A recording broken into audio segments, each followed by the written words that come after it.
ప్రేమించేదన్ అధికముగా ఆరాధింతున్.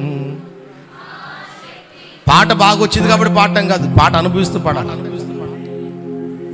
ఒక రాజుగారంట ఒక అమ్మాయిని ఇష్టపడి పెళ్లి చేస్తున్నాడంట.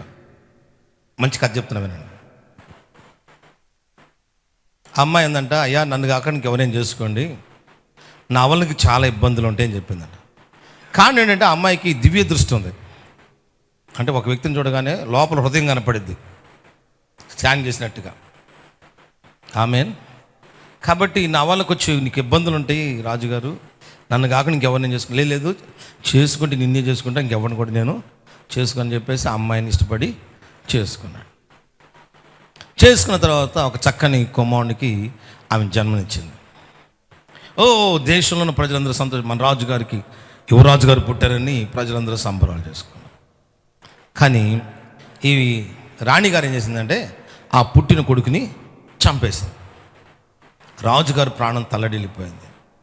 ఇదేంటి రాణిగారు ఏంటి ఎలా చేసిందని. అప్పుడు ఆ రాజుగారు ఆమెను అడిగాడు, ఏంటమ్మా ఎలా చేసావు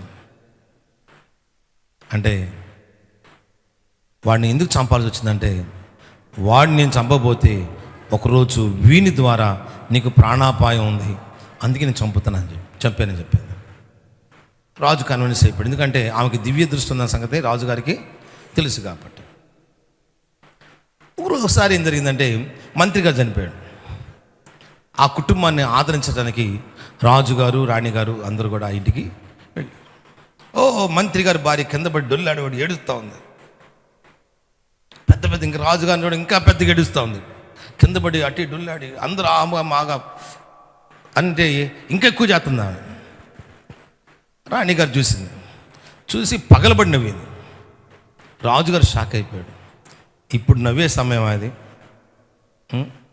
అందరు నిఖిల్ చూస్తున్నారు, నవ్వు బాకమ్మా అంటే,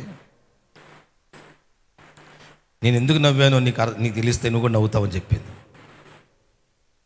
ఏంటి సంగతి అన్నాడు. ఏం లేదు, ఆ డొల్లాడు ఏడిసి ఆమె తన భర్తను చంపేసింది. దేవునికి స్తోత్రం.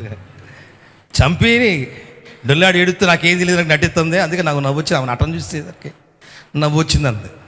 సరే ఎందుకు చెప్పానంటే, ఒకవేళ ఆమె మనం ప్రేమించేదని అధికంగానే పాట పాడుతున్నాం, ఒకవేళ పొరపాటు మన ఆరాధనకు వచ్చిందనుకో,